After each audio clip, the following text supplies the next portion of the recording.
Greetings, friends, welcome to my channel. I'm Alexandr Musієнко. Today is Thursday, January 22nd, Unity Day.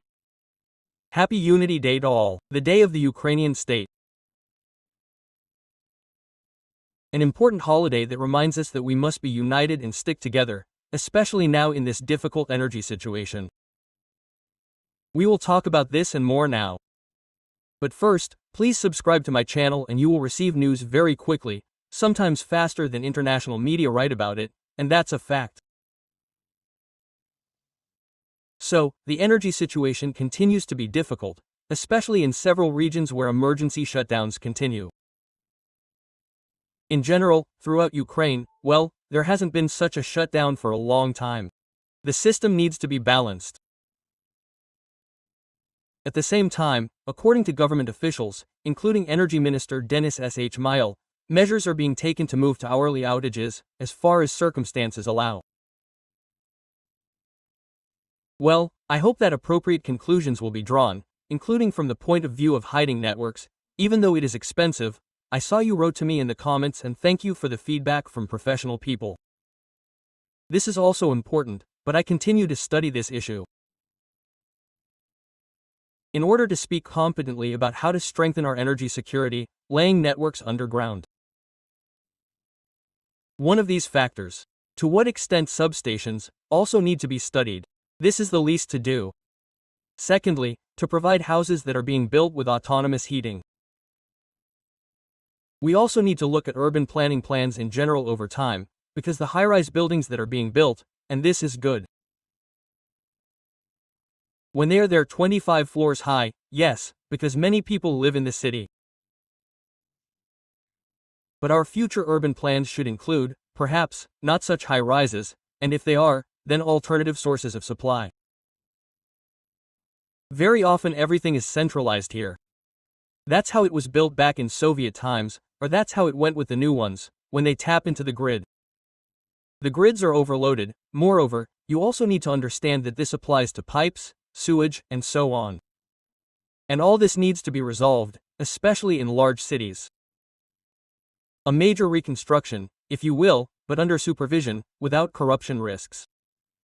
So, in fact, the situation in Kyiv is difficult. In Kyiv region, Kharkiv region, Chernihiv region, Sumy region, Dnipropetrovsk region, Kherson, Zaporizhia, frontline territories of Donetsk region.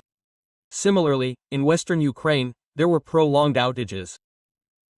Well, again, it is necessary that power engineers continue to repair equipment at thermal power plants, especially because there is destruction, spare parts are needed. Well, and for us it is a challenge. It must be understood that people are now also busy trying to, well, let's say, somehow arrange their lives. It's difficult.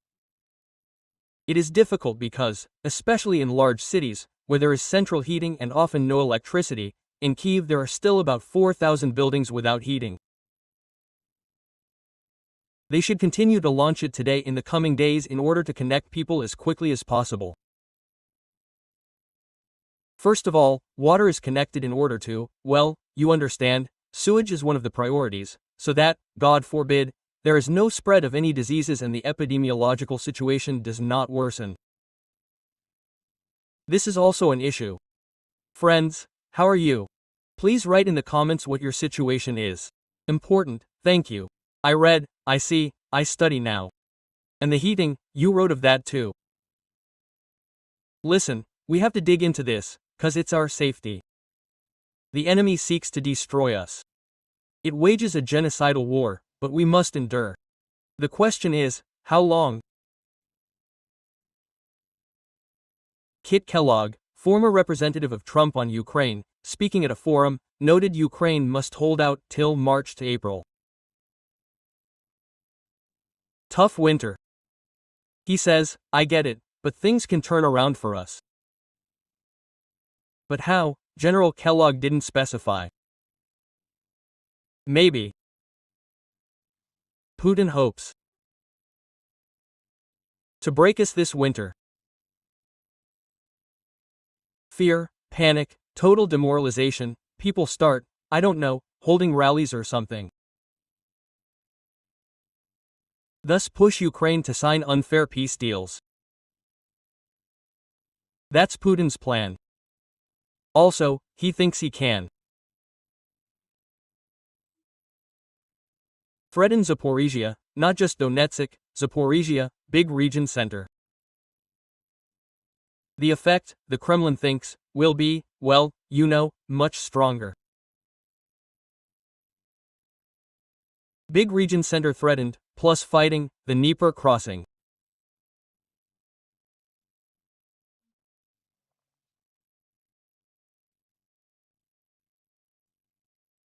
They believe it will cause panic, the front collapses, etc. Zaporizhia is a priority for the foe now. Our command understands. It's no accident that Intelligence Chief General Ivashchenko visited Zaporizhia to coordinate defense. Territorial forces are also there, daily.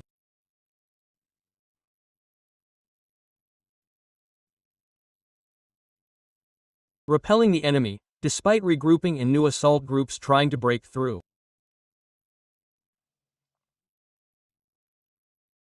We're focused on defense and repelling attacks. Soon, I think we can expect increased long-range strikes. Not a pause, but fewer strikes lately. Many hit occupied territory, ammo depots, logistics. Enemy concentrations. But our forces focus on that. Preparation for deep strikes is underway. You asked about it, so I'm answering. At Davos, the Davos Trump show, everything revolves around him. Importantly, when asked, Trump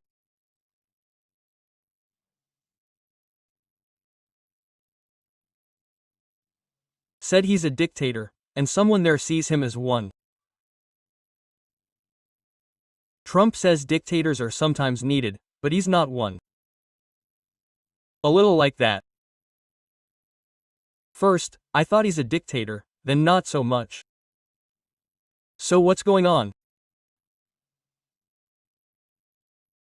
First, Zelensky may meet Trump January 22nd.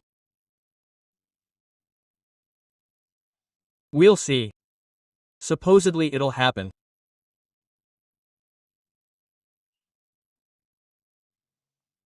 They'll talk about the war and Ukraine joining the Peace Council.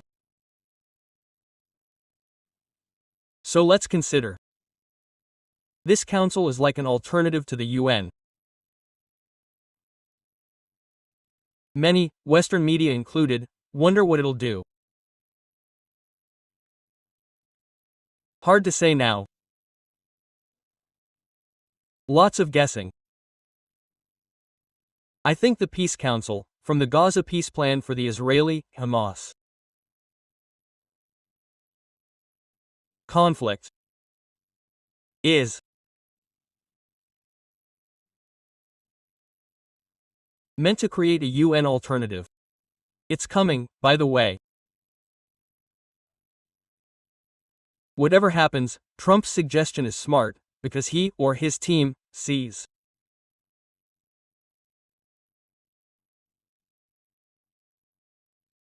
the UN isn't working. Plus, the world is changing.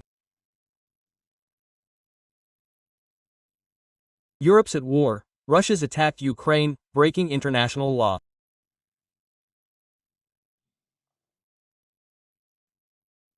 So, yeah, the world is tense, almost hitting new flashpoints that could cause big wars. As a result of such major turning points in world history and wars, there were always organizations or something similar, or alliances of states, like after the Napoleonic Wars, the Congress of Vienna in 1815 and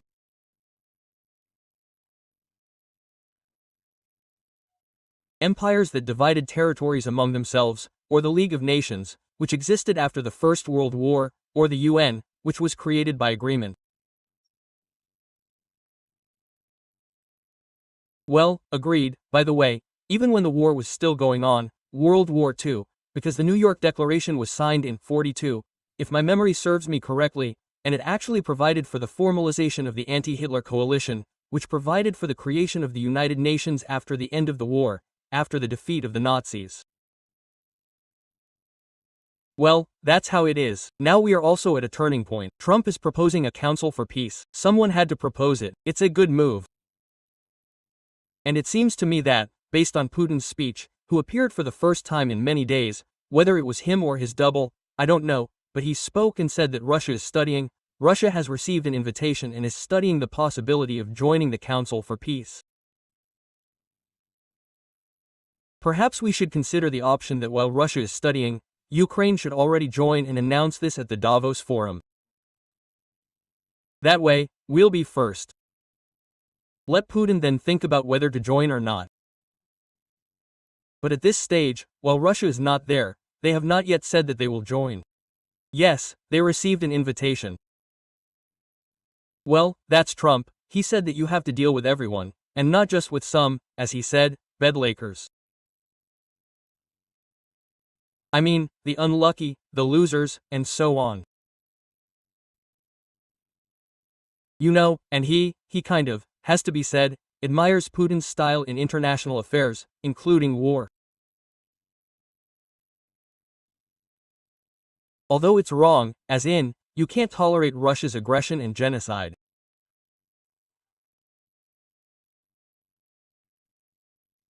I hope that if Zelensky and Trump meet, our leader will remind them what's happening, the real state of affairs, so they understand.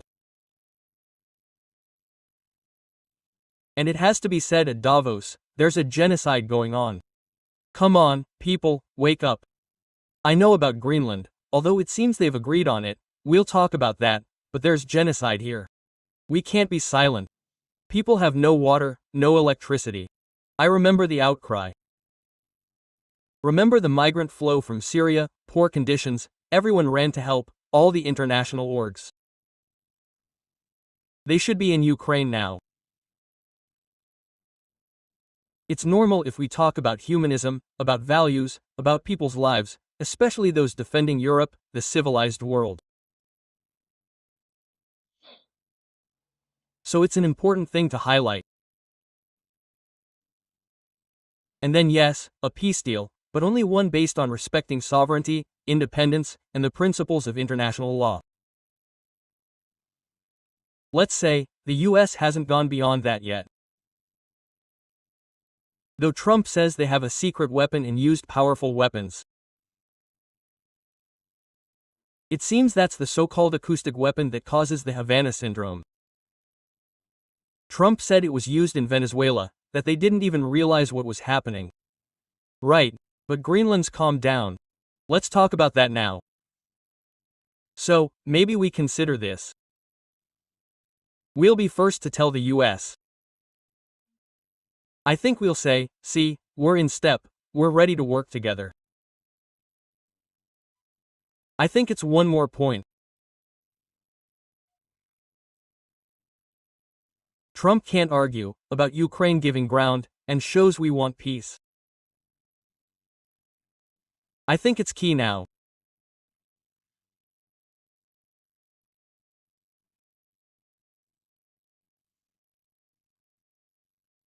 Next, look, at the UN, there's Russia, but we show up, our guy shines, tells them off in Russian, says we'll stand strong.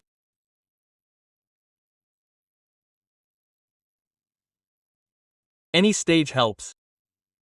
If talks. Come, Russia joins, our reps can meet. I don't know when. Won't guess, but maybe this helps us now. Dot.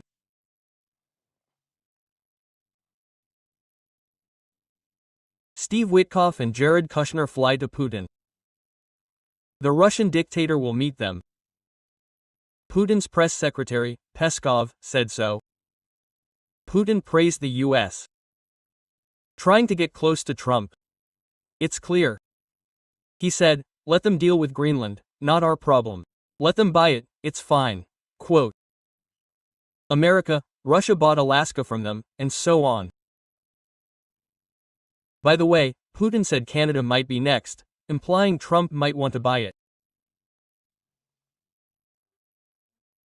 Putin might be banking on splitting the Arctic with Trump and Russia reclaiming Alaska. I honestly don't know, but the US won't allow it. That's obvious. And the meeting will address exactly 20 points. The Americans will bring Ukrainian proposals, Ukrainian vision to the Kremlin. Ahead of that, according to NSDC Secretary Rustem Umerov, there were meetings on the sidelines in Davos between the Ukrainian delegation and Americans Steve Witkoff and Jared Kushner. They clarified points on the economic recovery agreement, as well as security issues. Now, look at the move Putin is making here. Putin is speaking, saying that yes, they're ready to discuss economic recovery, but of the occupied territories.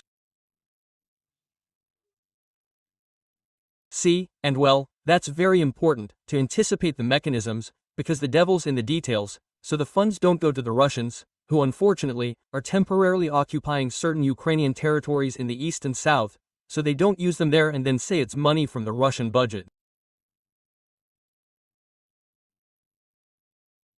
Russia is bringing paradise and communism here, you know, totally free, cheap, and so on to the occupied territories. That's, in fact, what's very important to prevent, because, well, we understand perfectly that Russia will exploit it. Plus, we won't get as much funding as we need. Indeed, and we strive to rebuild. You see, it started with energy. Energy first and foremost, urban planning, housing for people, and much more. That's basically what needs to be done. And, you know, the head of the president's office, Kirilo Budanov, is expressing cautious optimism about the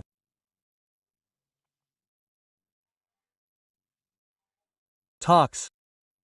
But something unpleasant happened, by the way, which is why I'm saying we need to shout in Davos first and foremost about energy and protecting our people. Well, that's the priority right now, I don't even see, just protect our people. And look, Steve Witkoff refused to condemn Russia's attacks on Ukrainian energy. U.S. President's special envoy, Witkoff, refused to condemn Russian attacks on energy infrastructure. In an interview with Bloomberg TV, he said, everyone wants to reach a peace agreement. Refused to condemn Russian attacks on Ukrainian infrastructure, which left part of the capital without heating. A large number of cities without light, without water and so on. And what does Witkoff say? Firstly, they are at war, so they are shooting at each other. Wow, right?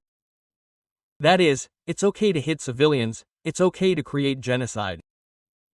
We do not approve of this, Witkoff says. He says, we find it unfortunate. That's why the president, Jared and I are all working on it on his behalf. Well, how are we working? We are working to incline Ukraine to make concessions. Well, that's the main thing now. Let's admit that all the conditions will be set for us, and the recovery plan, and security guarantees on our territorial concessions. Which is what America wants and strives for, and Russia is pressing with its strikes. That is, instead of saying, we will strike Putin now, and we have a weapon that we will show so that this dictator sees.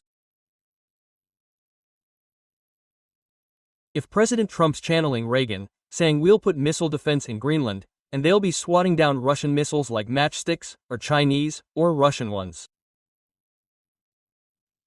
Well, Mr. President Trump, be Reagan.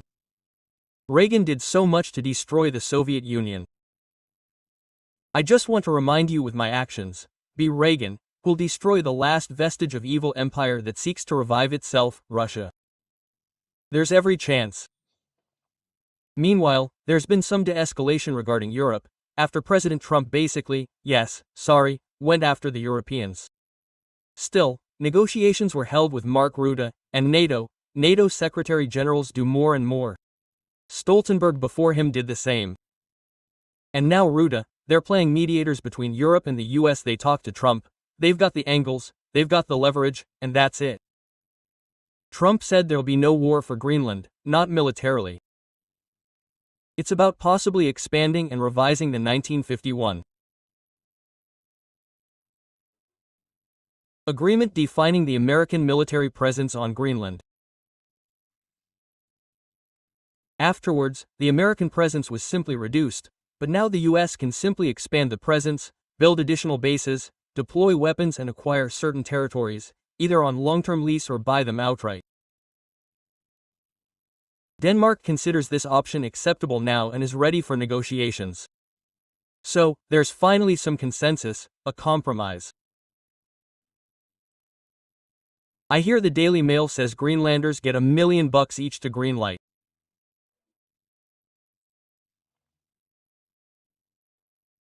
The US presence.